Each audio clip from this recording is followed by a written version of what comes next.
సమయం చాలా కార్యక్రమాల్లో గౌరవ ముఖ్యమంత్రి గారు అటెండ్ కావాల్సినటువంటి అవసరం ఉంది. ఇక్కడ జరిగేటువంటి భారీ బహిరంగ సభ, ఆ తర్వాత సాయంత్రం కేబినెట్ సమావేశం, ఇన్ని కార్యక్రమాలు ఉండటం వల్ల కేవలం రెండు విషయాలు చెప్పి నేను ముగించి గౌరవ ముఖ్యమంత్రి గారి సందేశం ఇవ్వాల్సిందిగా కోరుతాను.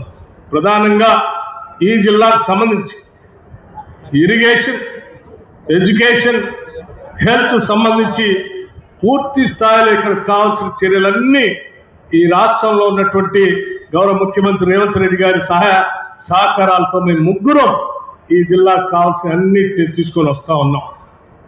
అందుకే ఈరోజు ప్రారంభం చేసినటువంటి వాటిలో కూడా, భూమి పూజ చేసుకున్నటువంటి వాటిలో కూడా ప్రధానంగా ఇరిగేషన్ సంబంధించిన కెనాల్, అట్లాగే విద్యకు సంబంధించిన జేఎన్టీయు, వైద్యానికి సంబంధించిన నర్సింగ్ కళాశాలని ఈరోజు ప్రారంభం చేసుకున్నాం.